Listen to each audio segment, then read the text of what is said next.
Yun na magandang araw po sa inyo lahat. Welcome po sa panibagong reaction video dito sa Makapili TV.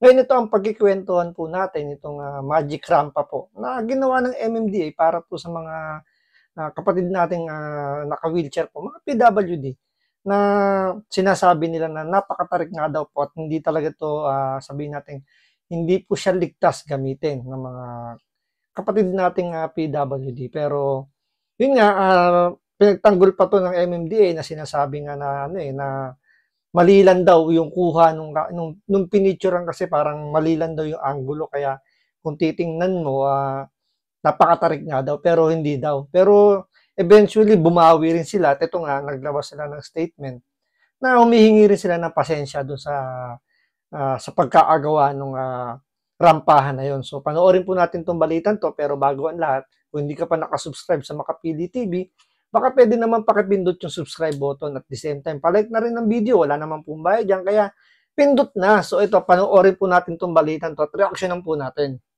Buwang isasara ang nag-viral na wheelchair ramp sa film station ng EDSA Busway sa Quezon City. Ito ay para bigyang daan ang rehabilitasyon ng rampa matapos batikusin na matarik at hindi PWD friendly. Ayon kay MMDA. Biruin mo, no?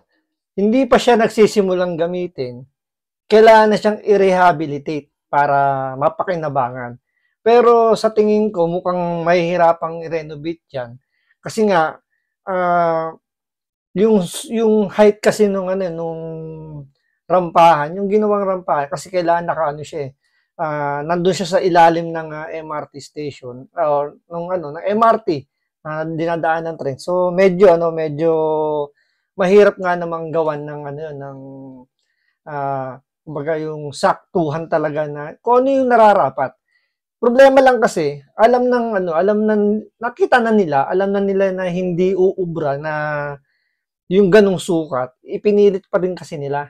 Kasi nga merong provision dun sa paggawa ng mga ganyang klaseng proyekto na pwede silang hindi sumunod dun sa standard requirement ng sukat. So, parang lumalabas dito na okay lang kahit na bara-bara. Pwede natin sabihin kasi bara-bara yung gawa Dahil siyempre hindi nga napakinabangan. So hindi masyadong napag-isipan, hindi kinonsulta yung mga dapat konsultahin bago gawin yung proyekto na yan. Tulad niyan, mga naka-wheelchair po ang gagamit, mga PWD, dapat nagpatawag sila ng mga taga-PWD. Marami naman yan, may mga organization naman yan. So sana kumuha sila ng mga PWD o kaya mas okay, sila yung umupo sa wheelchair para alam nila kung matarik o hindi. Kasi anong nangyari, basta ginawa na lang nila yung rampahan na yun, na wala man lang consultation. Kung uubra ba, kahit na nakita nila yung sukat lang ng paglalagyan ng rampahan, medyo alanganin, tinuloy pa rin nila yun. So, yun, ang nangyayari niyan, hindi pa nagsisimula, rehabilitation kagad. So, tuloy. Chairman Romando Artes, lalagyan na nila ng wheelchair lift ang istasyon. Magagamit ito sa pag-akyat baba ng mga naka-wheelchair. Sesementuhan na rin daw ang bahagi ng rampa kaya hindi na madaraanan ng mga naka-wheelchair. Aayusin daw ito ng kontraktor ng walang. So yun, lalagyan daw nila ng parang hawakan ng mga PWD pero hindi pa rin siya ganun ka sabihin natin na magagamit ng tama kasi sinubukan niya ng naka-wheelchair pero hindi umubra. So nahirapan pa rin siya kahit na may tagatulak kasi nga yung tarik, hindi naman lahat ng mga naka-wheelchair mayroong kasama nagtutulak. Meron diyan, 'di ba, sila lang talaga on their own lang talaga sila bumibiyahe na kumbaga umaasa na lang sa tulong ng kung sino man bystander na pwedeng tumulong sa kanila. Yun lang yung pwede nilang hingan ng tulong. So medyo mahirap etong ginagawa ng MMDA na to na parang although walang babayaran daw, walang sisingilin yung contractor na gumawa yan. So okay naman tayo doon. Ang problema nga lang, 'di ba?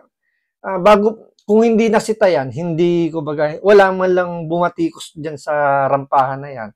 Pababayaan na lang yan. So, aantayin na lang may maaksidente bago sila kumilos. So buti na lang may mga ano tayo ngayon sa social media na mabilis may parating. At yun nga, mabuti rin at katapangan naman, pasalamatan din natin yung MMDA na kumilos na rin. Although, late na nga rito dahil una nagpapalusot pa sila na daw na mali lang daw yung angulo ng kuha ng picture kaya kung titingnan mo raw matarik. Samantalang may yung sa GMA7 nagsama sila ng PWD para subukan yung rampahan pero yun nga hindi pa rin umubra dahil nga na talagang matarik. At kumuha pa sila ng engineer para sukatin yung tarik nung rampahan. Talagang talagang dapat 4 lang daw yung hindi ko alam kung 4 meters o 4 centimeters yung kumbaga incline niya. So nung sinukat niya nasa 14. So talagang napakatarik. So hindi siya lumagpas dun hindi siya pumasok dun sa standard na dapat 4 lang. So sobra-sobra siya 14. So yun yung nangyayari. So kumbaga hindi pa nga nasisimulang gamitin, i-rehabilitate na.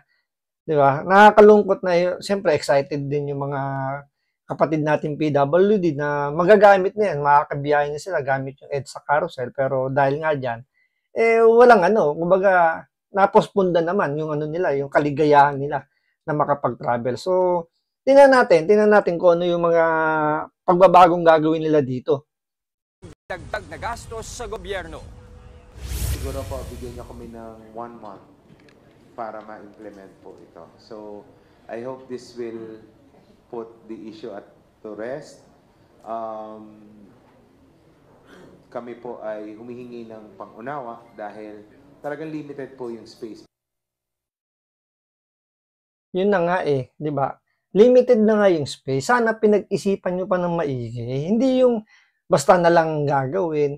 Sayang yung oras. Paano kung halimbawa, hindi na yung tinapos ng contractor? Kumbaga, maningil pa. So, additional na bayad na naman yan. So, saan ba kukunin yung bayad yan? Siyempre, sa pondo ng taong bayan, sa pondo ng Pilipinas. Buti sana kung mayamang bansa ang Pilipinas na anytime, sige, bumunot lang kayo ng bumunot ng pondo dyan, okay lang. Sa dami yung naghihirap na Pilipino, tapos ganyan pa gagawin sa pondo natin. Na akala mo pera nila yung ginagastos diyan na parang hindi nauubos. Diba nakakadismaya? Tapos parang sisisihin pa yung kumuha ng picture na yun na mali daw yung angulo. Kitang-kita naman na talagang matarik talaga yung na yun na rampahan na yun. So sana 'di ba, yung iba nga may feasibility study pa bago muna gawin yung isang project. Pero dito parang hindi pinag-isipan Considering nga sinasabi nga nila limited yung space. O limited pala yung space Di sana ginawan nyo ng paraan na pumasok dun sa standard para at least mapakinabangan. Kesa nga gumawa kayo ng ganyan, nangyari, binatikos pa kayo. Imbis na matuwa sa inyo yung taong bayan, yan, nababash pa kayo, di ba? Imbis na thumbs up yung makuha nyo, lahat nagta-thumbs down dahil nga hindi maayos yung pagkakagawa. So, di ba? Yun lang naman ang kulang. Yan talaga pinaka-problema sa Pilipinas, yung accountability. Hindi masyadong nagagamit dahil nga sa yan, tulad niyan. Pwede pa lang hindi sumunod yung mga contractor doon sa standard na requirements para sa mga sukat na ganyan. So hindi sila liable. 'Di ba? Parang sabihin natin kung ano ibinigay sa kanilang sukat, sige, okay lang 'yun. Dapat liable doon yung nagbigay ng sukat nung nag-propose o yung gumawa ng design na 'yun para at least 'di ba pagbubutihin nila yung trabaho nila. So 'yan yung kulong na kulong sa Pilipino ngayon, sa Pilipinas, sa gobyerno natin.